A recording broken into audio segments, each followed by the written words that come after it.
Bonjour, je m'appelle Mokhtar Farhat, on se retrouve pour ce nouvel épisode de l'échec mon allié, mon podcast que j'ai décidé de lancer pour partager avec vous toutes mes expériences de vie entrepreneuriale et elles sont diverses, donc forcément dans l'entrepreneuriat on connaît plus les moments de difficulté que les moments de succès parce qu'ils forgent finalement cette réussite, l'échec et donc ces différentes composantes, les difficultés, les galères et autres font partie de notre lot quotidien et pour les affronter, j'ai décidé de partager avec vous un certain nombre d'épisodes de vie qui, je souhaite, puissent vous apporter des éclairages et qui vont pouvoir guider votre parcours entrepreneurial pour réduire finalement les embûches que vous pouvez rencontrer.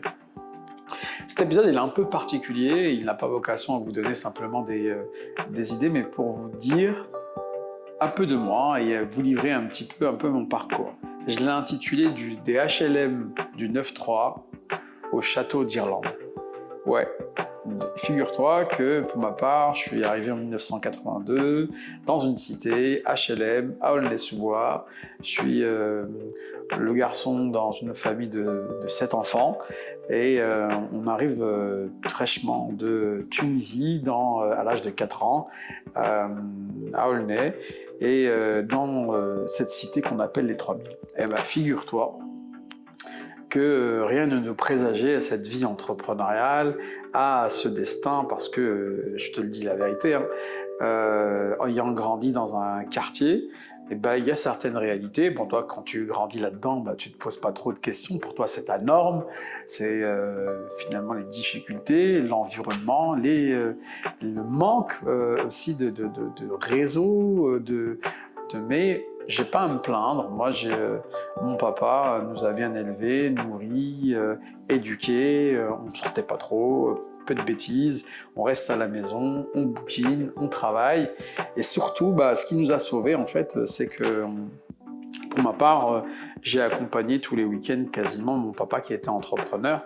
Donc, j'ai pas l'image en fait de galérer dans la cité, mais plutôt en fait il était commerçant, entrepreneur dans le domaine du textile et moi je l'ai accompagné toutes ces années-là en fait entre les clients, les fournisseurs, les achats et donc j'ai baigné dans cette culture là. Donc autant dire que ouais, fier du 9-3, fier de cet environnement, mais ça m'a pas défini. Dieu merci, j'ai pas connu en fait tous les épisodes de deal ou autre chose. Non, nous c'était pas ces valeurs-là, c'était des valeurs de travail, des valeurs de partage, des valeurs de famille, des valeurs en fait où il fallait se lever tôt, il fallait s'impliquer, il fallait aussi pas simplement être salarié, il fallait être dans une mentalité, et c'est un petit peu la vie que j'ai eue, hein, et les choses ne viendront pas à toi sur un plateau. Il faut aller les chercher. Il faut aller chercher, et c'est un petit peu ce que j'ai appris aux côtés de mon papa en tant qu'entrepreneur, où tous les week-ends on allait en fait travailler dans ce magasin et donc stimuler, créer les opportunités, réfléchir, achalander les rayons pour toujours en fait se démarquer et vendre en fait. Et je crois que c'est ça en fait, que où tu sois né dans un quartier, ou que tu sois né n'importe quel, ou que tu sois dans ce monde-là, c'est pas le territoire où tu es né qui doit te définir. Moi, je suis d'une culture où je me dis que je suis contre le déterminisme social. C'est quoi en fait? C'est-à-dire qu'une fois que tu es né dans une classe populaire, tu restes toute ta vie comme ça. Non, moi j'y crois beaucoup au pouvoir en fait du destin. Et je crois beaucoup en fait au pouvoir en fait de travailler et d'aller de l'avant. Si tu te donnes les moyens, si tu sors de ta routine, si tu acceptes de ne pas en fait rester dans le statu quo, si tu décides d'oser et de faire les choses différentes, eh ben en fait l'avenir il est devant toi. C'est toi qui le crée. C'est pas simplement en fait une résignation. Donc les fameux adages que moi j'ai connus quand j'étais plus petit, c'est la faute de la société, on veut pas de nous, etc.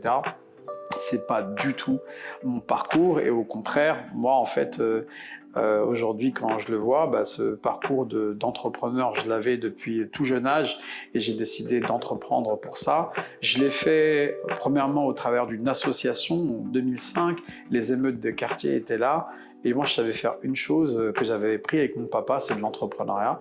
Et donc, j'ai décidé de démocratiser avec un ami, Mohamed Adou, le fait de transmettre des tips, des conseils, des retours d'expérience sur l'entrepreneuriat. Parce qu'en 2005, pas grand monde avait entrepris, personne ne connaissait ce qu'était un bilan, un business plan. On était très loin de cette culture-là. Aujourd'hui, ça inonde les feeds Instagram, mais à l'époque, c'était tellement compliqué d'avoir une information utile. Il n'y avait pas Internet à cette époque-là.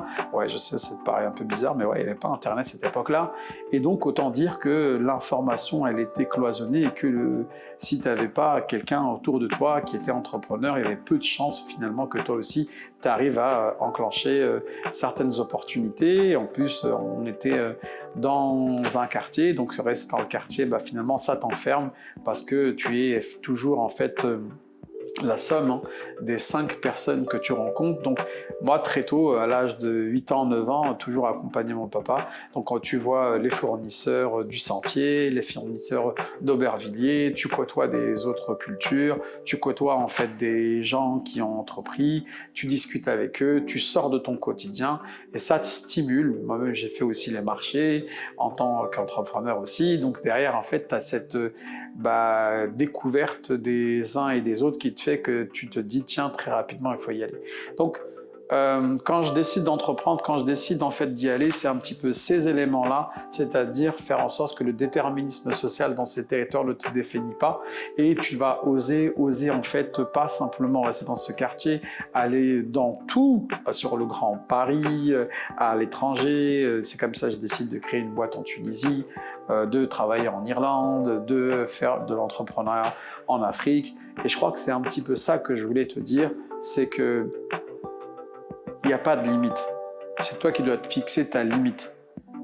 Comme je le dis assez souvent, on est le propre héros de notre série Netflix. Ta série Netflix, c'est ta vie. Si tu veux une vie de merde, écris des épisodes de merde. Si tu veux une vie d'authenticité, de découverte, donne-toi les moyens de l'écrire. C'est pas simple, c'est pas facile, mais il n'y a rien qui est facile dans cette vie. Donc, toi, sois le moteur de cette réussite, crée les conditions, vas-y, fonce, tombe, échoue, recommence, tombe, échoue, recommence, 1 fois, 2 fois, 10 fois, tu verras, ça va payer. Et tu t'en rendras même pas compte que toutes ces petites victoires, alors que les gens peuvent y voir faire des fois des parcours un peu différents, atypiques, qui sortent de la norme. Mais qu'est-ce que tu fais? C'est un peu bizarre, mais pourquoi tu dis pas comme tout le monde et simplement tu trouves un boulot, un bac? Non, ça c'est votre vie. Moi, voilà ma vie. Sois courageux dans l'audace à écrire une vie différente de celle dans laquelle on veut te mettre. Tu vas connaître des échecs, tu vas connaître des difficultés, mais il y a fort à parier que si tu te donnes à fond, que si tu le fais bien, que si tu es persévérant, que si tu es résilient, tu auras les secrets finalement et les fruits de ton travail. C'est ça que je veux te dire, c'est que quel que soit le territoire où tu es né sur cette terre, si tu t'en donnes les moyens, je pense que tu peux t'en sortir. Et c'est un petit peu mon mindset aujourd'hui que je souhaite te partager au travers de tous ces échecs qui ont fait qu'aujourd'hui, Dieu merci, je le dis, on sort de cette routine-là et on crée finalement des conditions d'amélioration. Voilà ce que je voulais partager dans cet épisode qui s'appelle des HLM du 9-3 au Château d'Irlande, podcast L'échec mon allié par Mokhtar Farhat.